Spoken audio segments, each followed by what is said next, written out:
இன்னைக்கு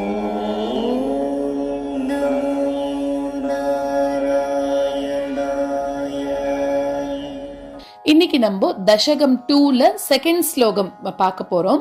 முதல் ஸ்லோகத்திலையும் திருமேனி வர்ணனை பார்த்தோம். மார்போட நிறுத்தினோம் முதல் ஸ்லோகத்துல. அதாவது அவர் அதுல வனமாலை போட்டுருக்கார், முத்து ஹாரங்கள் போட்டுருக்கார், ஸ்ரீவத்சம்னு சொல்லக்கூடிய மரூருக்கு இதெல்லாம் பார்த்தோம். இப்போ அடுத்தடுத்த அவயங்களை அனுபவிக்கலாம். அடுத்தது ஷோல்டர்ஸ்க்கு வரார். கேயூரம் தோள்வளை, அப்புறமா மேல போட்டுக்கக்கூடிய வளையல் அது போட்டுருக்கார். கங்கணம் கையில போட்டுக்கக்கூடிய வளையல் போட்டுருக்கார். மோதிரம் நல்ல ரத்தினங்களால் அலங்கரிக்கப்பட்ட மோதிரம். அவர் போட்டுருக்கக்கூடிய ஒரு ஒரு ஆபரணமே எப்படி இருக்குன்னா நல்ல ரத்தினங்கள், வைரம், வைடூரியம் இதெல்லாம் போட்டுண்டு இன்னும் ஜொலி ஜொலிக்கிறாராம். பெருமாளோட திருமேனியே அவ்வளோ ஜொலி ஜொலிக்கக்கூடியது.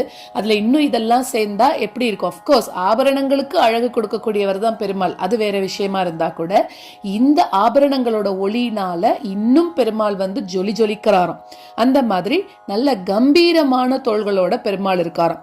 அடுத்தது பெருமாளோட திருக்கைகள், ஷோல்டர்ஸ் சொல்லியாச்சு. திருக்கைகள் அதுல என்ன இருக்கு?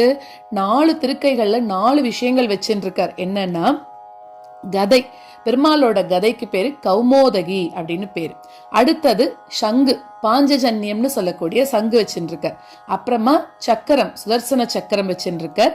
தாமரை பூ வச்சுருக்கார். பெருமாள் எப்பவுமே அந்த தாமரை பூவை மட்டும் கீழே விடுறதே கிடையாதான். அதாவது நம்ம நான் படிச்சிருக்கேன், எதுல படிச்சேங்கிறது எனக்கு சரியா ஞாபகம் இல்லை. அந்த தாமரை பூ அது எப்படி அப்படின்னாக்க, நம்ம இப்போ இது வச்சுக்கிறோம் இல்லையா, அந்த ஸ்ட்ரெஸ் ரிலீஃப் பால் அப்படின்னு சொல்லிட்டு ஒன்று வச்சுக்கிறோம் இல்லையா, அதே மாதிரி பெருமாளோட கையில அந்த தாமரை பூ எப்பவுமே இருந்துட்டே இருக்குமா. ஏன்னா பெருமாள் விடாம இந்த படைப்பு, காத்தல், அழித்தல் தொழிலை பண்ணிட்டே இருக்கிறதுனால அவர் அந்த தாமரை பூவை கையில வச்சுட்டே இருந்தா அது அவருக்கு ஒரு ஸ்ட்ரெஸ் ரிலீஃப் மாதிரி இருக்கு அப்படின்னு சொல்லி படிச்சிருக்கேன். நான் எதுலன்றது எனக்கு கரெக்டா ஞாபகம் வரல. இது ஒருத்தர் இந்த மாதிரி ஒண்ணு நான் கேள்விப்பட்டிருக்கேன். இன்னொன்னு தாமரை பூ மகாலட்சுமி, அதாவது மகாலட்சுமி எப்பவுமே தன்னோட மார்பிளையும் இருக்கா கையிலையும் இருக்கா அப்படிங்கிற மாதிரி அந்த தாமரை பூவை எப்பவும் வச்சுருக்கார். குருவாயூரப்பனுக்கு ரொம்ப பிடிச்சது தாமரை பூ அப்படின்னு சொல்றான். ஸோ இந்த மாதிரி அவ்வளோ அழகான திருமேனி, அதை வார்த்தைகளால வர்ணிக்க முடியாதுன்னு சொல்லிட்டார். இவ்வளோ சொன்ன பட்டத்ரி எதுக்கு எதை நான் உன்னை ஒப்பிடுவேன் அப்படிங்கிறார். எதை சொன்னாலும் இப்போ ஒருவேளை நீ அது பேர் என்ன, ரொம்ப சூரியன் அளவுக்கு நீ ஒளி இருக்கன்னா சூரியனோட ஒளி குறைஞ்சு போகக்கூடியது. ஸோ அதோட என்னால் வர்ணிக்க முடியாது. இதே மாதிரி நான் எது உவமையா எடுத்துட்டாலும் அதெல்லாம் டெம்பரரி அப்படின்றார். அதனால அதோட ஒன்றை வர்ணிக்க முடியாது, எனக்கு வார்த்தைகளே இல்லை அப்படின்னுட்டார். அடுத்ததாக ஒட்டியானம், பெருமாள் போட்டுருக்காரு இல்லையா, ஒட்டியானம் அதை சொல்றார். அது எப்படி இருக்கு?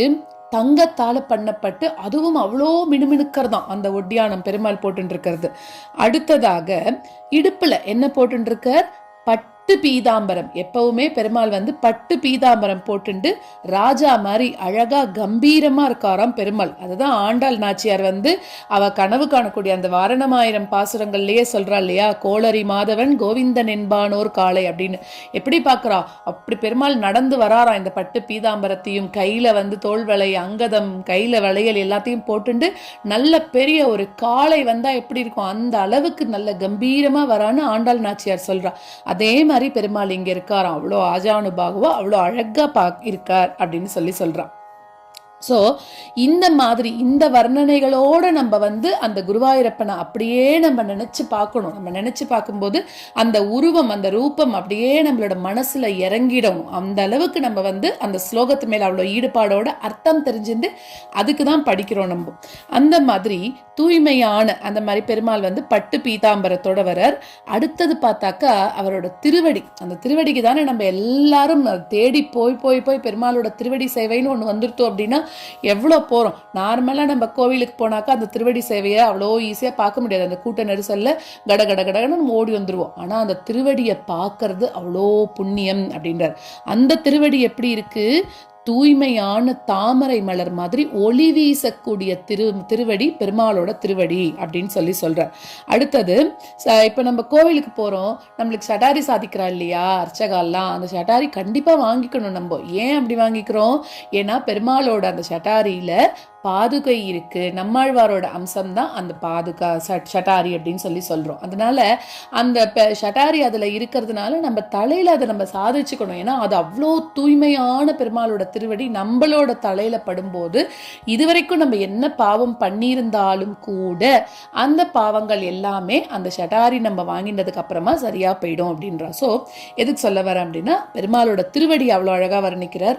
தாமரை பூ மாதிரி அவ்வளோ தாமரைப்பு மாதிரி மென்மையானதும் தூய்மையானதும் இருக்கிறது அந்த பெருமாளோட திருவடி அப்படின்னு சொல்லி சொல்றார். ஸோ இந்த மாதிரி ஒரு ஒரு அவயங்களா இந்த ஸ்லோகத்துல அனுபவிச்சிருக்கார். ஸ்லோகத்தை பார்க்கலாம்.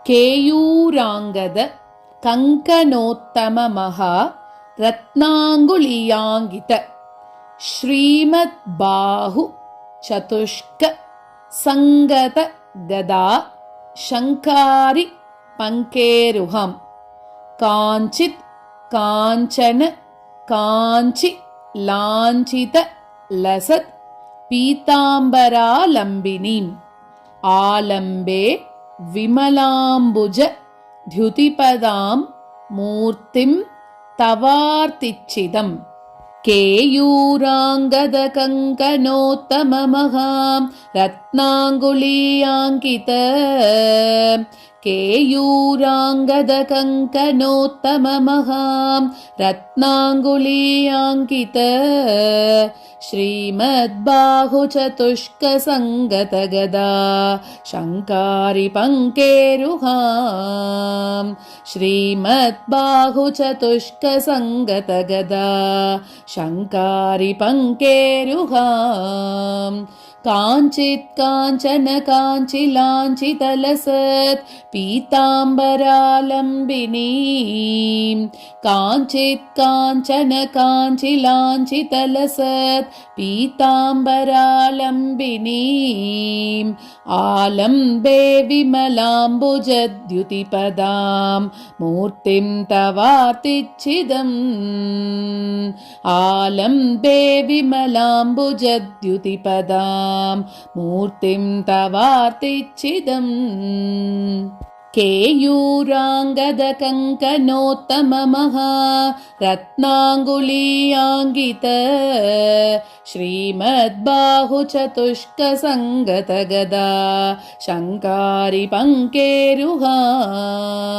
காஞ்சித் காஞ்சன காஞ்சிலாஞ்சிதலசத் பீதாம்பராலம்பினீம் ஆலம்பே விமலாம்புஜத்யுதிபதாம் மூர்த்திம் தவார்த்திச்சிதம் கேயூராங்கத கங்கனோத்தம மகா ரத்னாங்குலியாங்கித ஸ்ரீமத் பாஹு சதுஷ்க சங்கத கதா சங்காரி பங்கேருஹாம் காஞ்சித் காஞ்சன காஞ்சிலாஞ்சிதலசத் பீதாம்பராலம்பினீம் ஆலம்பே விமலாம்புஜத்யுதிபதாம் மூர்த்திம் தவார்த்திச்சிதம்.